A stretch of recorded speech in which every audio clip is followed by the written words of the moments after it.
Salve a tutti bella gente e benvenuti in questo quarto episodio del mio primo viaggio in Giappone. In questa puntata riassumerò due delle giornate più significative del mio intero viaggio. La prima parte sarà dedicata alla scoperta della zona di Tokyo dove si concentrano le attività dei salaryman giapponesi, per poi dirigerci verso Odaiba utilizzando un mezzo molto panoramico. Poi concluderemo la serata nel pretenzioso quartiere di Ginza, ovviamente con l'outfit sbagliato. Nell'immersiva giornata successiva invece incontreremo nuovi amici giapponesi con cui condivideremo tanto cibo, risate e alcune imitazioni interessanti, concludendo la serata con un genuino karaoke scacciapensieri. Insomma, preparate abito, valigetta e microfono per partire senza indugi per questa nuova avventura.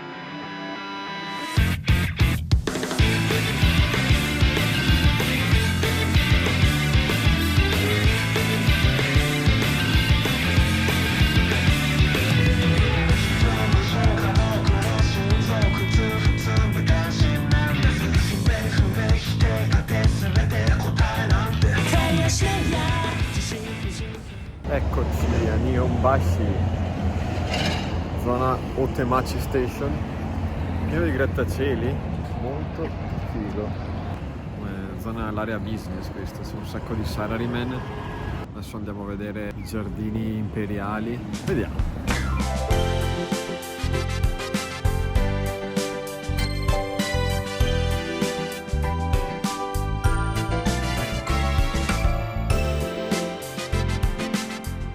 Ecco, un dato molto importante è che la maggior parte dei giardini, alcuni musei e anche altre attrazioni sono chiuse il lunedì. Devono riposare ogni tanto sti poveri giapponesi, anche perché ci sono omini dappertutto, come vi ho già detto. Ora qua, l'omino che guarda gli omini dei tuoi lavori. Pensavo fosse una disciplina solo italiana e invece è stata importata dal Giappone. Doppio omino che guarda l'omino che lavora. Eccolo qua. C'è sempre un omino con la spada laser. Eccolo, tac, come la maneggia in modo sinuoso. Ci sono anche uomini addetti a tenere solamente in mano un foglio per strada, super organizzati. Prima dei giardini imperiali voglio vedere la stazione di Tokyo, anche per regolarmi dove prendere il Shinkansen. Eccoci qua alla stazione di Tokyo. Abbiamo il nostro Jedi sempre presente con la sua spada laser a darci indicazioni. Questa è la zona business, diciamo, di Tokyo. Bellissimo comunque, tra l'altro. Un sacco di alberi, nonostante tutto non li hanno buttati giù.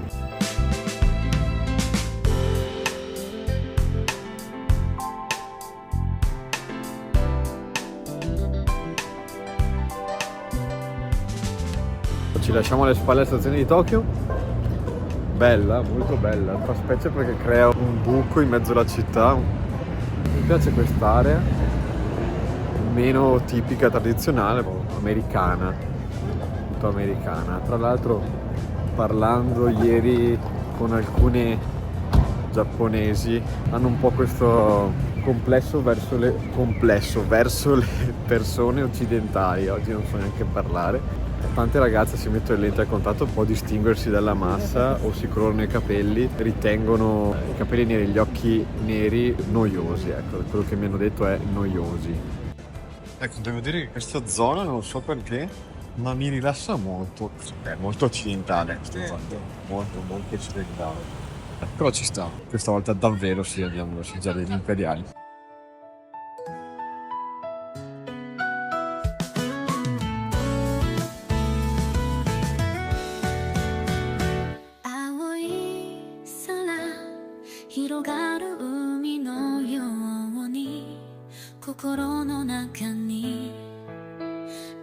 In fondo di là c'è Shibuya,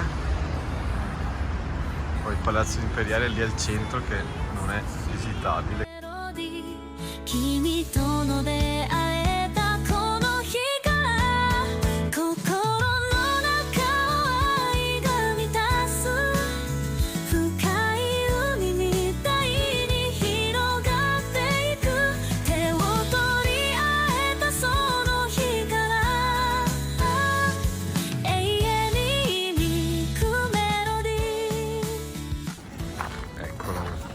portato i nostri omini in procinto ad osservare l'operato di noi occidentali.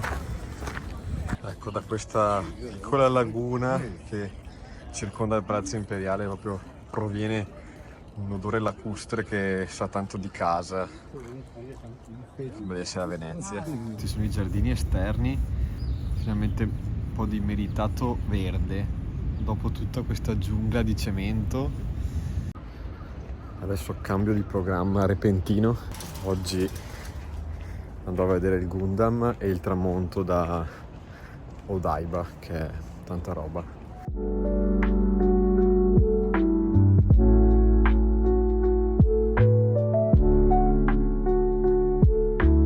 この電車は新橋行きです。次は新豊洲です。The next station is 新豊洲 U15.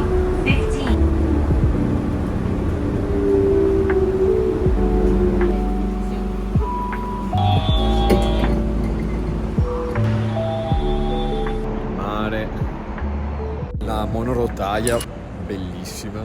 Secondo me vale la pena andarci solo per l'esperienza di vedere la parte panoramica di Odaiba con il mare all'orizzonte.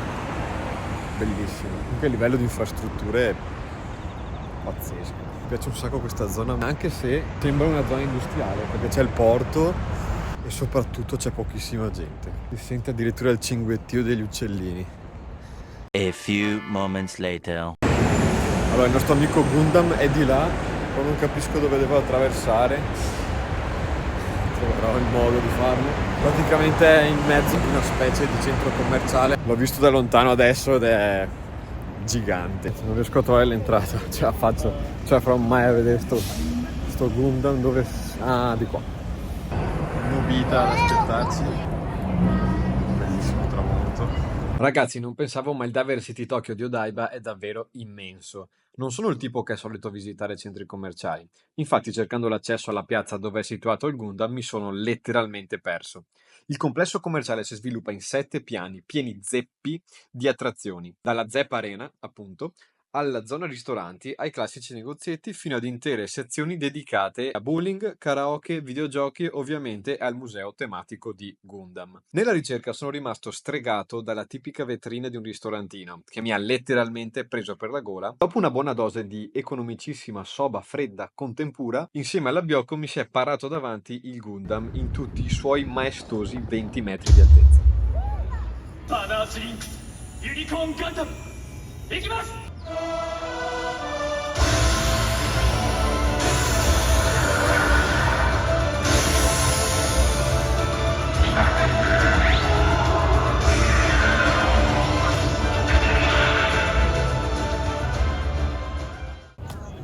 Bello spettacolo, ne valse la pena venire fin qua. Adesso andiamo a vederci il tramontino da Odaiba.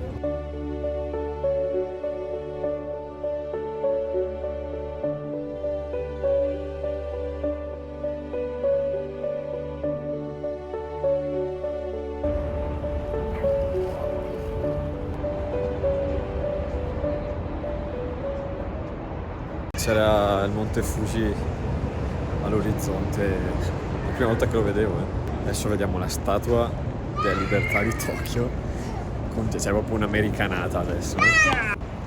Qui alla mia destra c'è la sede della Fuji Television, vedete, che si tinge di verde dopo. Adesso attraversiamo il ponte con un panorama mozzafiato dello skyline di Tokyo. Eccoci dinanzi alla Statua della Libertà di Tokyo. Non ho idea del significato, sinceramente. Mi sembra un po' scoppiazzata proprio in generale del panorama newyorkese. Strizza un po' l'occhio alla cultura americana che, non so, secondo me ha un senso di non vuole essere da meno rispetto all'Occidente. Quindi sarebbe interessante sapere cosa ne pensa un giapponese di questo. Lo chiederò sicuramente. Adesso andiamo via da Odaiba e ci catapultiamo a Ginza. Andiamo a fare un giro alla scoperta da nightlife giapponese. Vamos a Ginza. Eccoci a Ginza, quartiere cool di Tokyo. Anche se non dovete andare ad Odaiba, andate ad Odaiba. Prendete assolutamente la linea Yurikamome da sopra alla città, c'è un panorama pazzesco. Di certo le luci non mancano mai, penso che Kyoto sarà così, lo vedremo tra un po' di giorni. Andiamo a esplorare il tutto.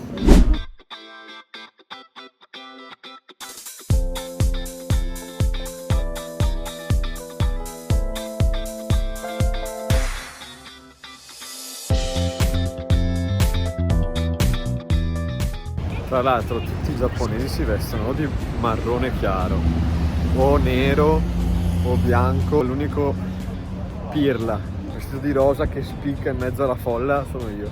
Tutti in giacca e cravatta, ristoranti di lusso. Sapevo a cosa andavo incontro. Vabbè. Lì sopra passano le macchine. La strada che passa in mezzo ai grattacieli. Che trip pazzesco. Praticamente rete ferroviarie e strade che passano sopra i negozi. Sono finito nella zona bene, ragazzi, e sono vestito come uno straccione.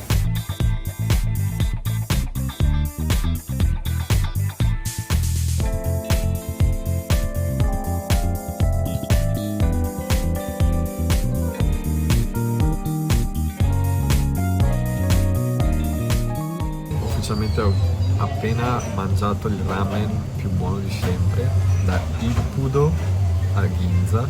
Questo sia un franchise, Shiromaru Ramen, buonissimo. Questa è stata una ciliegina sulla torta che rende la giornata perfetta.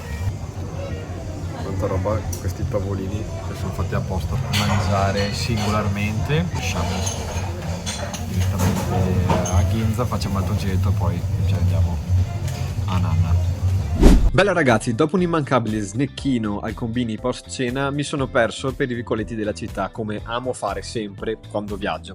Sulla strada di ritorno verso il mio alloggio, ovviamente ero completamente ignaro della coinvolgente immersione culturale che avrebbe avuto luogo il giorno seguente. Cioè, sapevo che avrei incontrato Daiki, amico di amici che ha gentilmente accettato di incontrarmi, ma non avrei mai immaginato degli sviluppi della serata così, immersivi. The next day. Eccoci in attesa del nostro amico Daiki, direi zona perfetta per l'incontro di due completi sconosciuti. Bene, riconosciuto e recuperato il nostro nuovo amico tra la folla, aiutato anche dal mio outfit poco affine alla moda tokiense, tra barriera linguistica e un certo imbarazzo iniziale non è stato semplicissimo rompere il ghiaccio dirigendoci verso la nostra prima tappa, ovvero lo Yoyogi Park. Consigliatissima la sua visita se capitate dalle parti di Harajuku, soprattutto per una passeggiatina rilassante nei giardini o per ammirare il santuario shintoista che vedete nelle immagini, dedicato all'imperatore Meiji e all'imperatrice Shoken. Il Jingu, famoso per i caratteristici torii di legno, è anche un luogo di celebrazione tradizionale dei matrimoni, ai quali potete avere la fortuna di assistere la domenica. Dopo aver reso onore ai kami ed aver espresso i nostri desideri, insieme a Daiki, che nel frattempo è caduto nella più efficace arma italiana di conversazione rompigliaccio, ovvero il cibo, ci siamo spostati verso Shibuya per prendere la metro che ci avrebbe portato in uno dei suoi ristoranti Wagyu preferiti. Bigoli is the name of, it's a type of spaghetti, more just udon, just similar. What his food is? Yeah. Taberu? No? 食べ物 Food is 食べ物 Okay. 食べる is eat Okay. How do you say my favorite food is? あ Chiban. No, Chiban. Sukiwa. 好きな Sukina. 食べ物 Tabemono. は Tabemono wa ramen desu. Good So we are in Shibuya now, right? Yeah, Shibuya. And the scramble crossing is there? Okay. Do you think Osaka people are different from Tokyo? I think Osaka people is more aggressive. Aggressive? Yeah. Oh. In which way? The way they approach people? Yeah. Oh. Are you hungry now? Yeah, a little bit.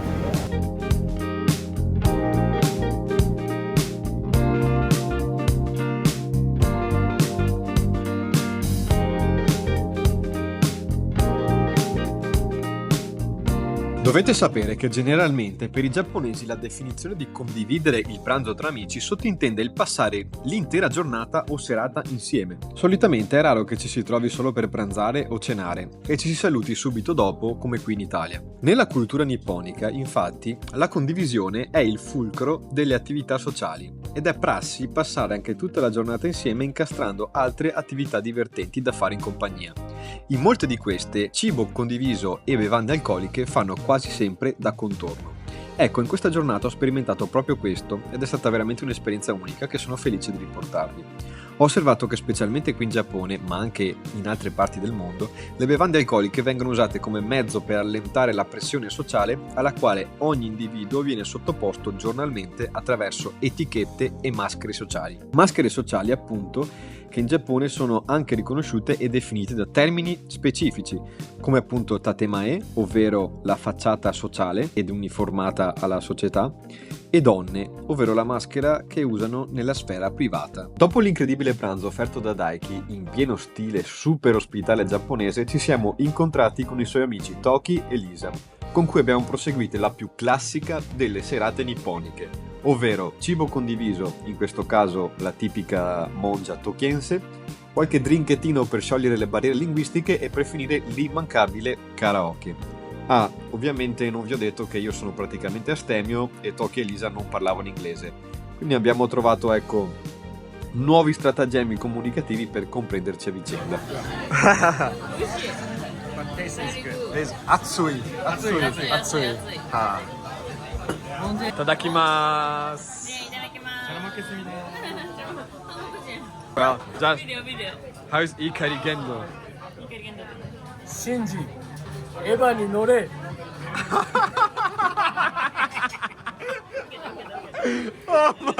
シーンだからね。シンジ、エヴァに乗れ。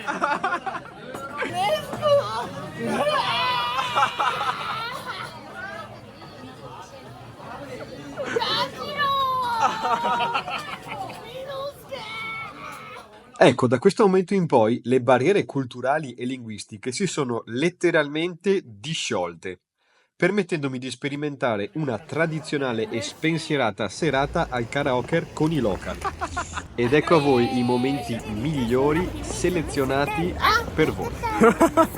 彼女のエリア完璧で嘘つきな君は天才的なアイドル様夜に食べた好きな子は遊びに行くならどこに行くの何も食べてないそれは内緒何を聞かれてものらりくらりそう淡々とだけどさんさんとみぞれ逃げない実は水の味あれもないないないこれもないないね好きなタイプはいてはさ答えて誰かを好きになることなんて私わからなくてさ嘘か本当か知り得ないそんな言葉にまた一人落ちるまた好きにさせる最高最高 Maximo.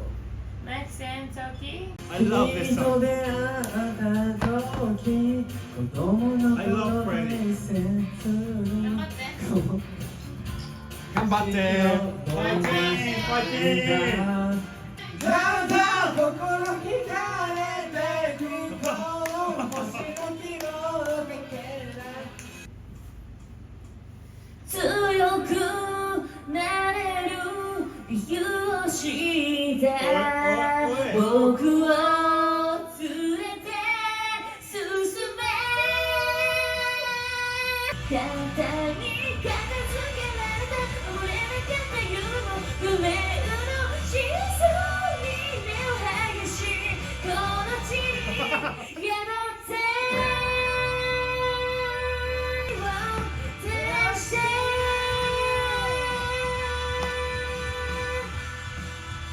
ブラボーブラボー胸を照らしてブラボー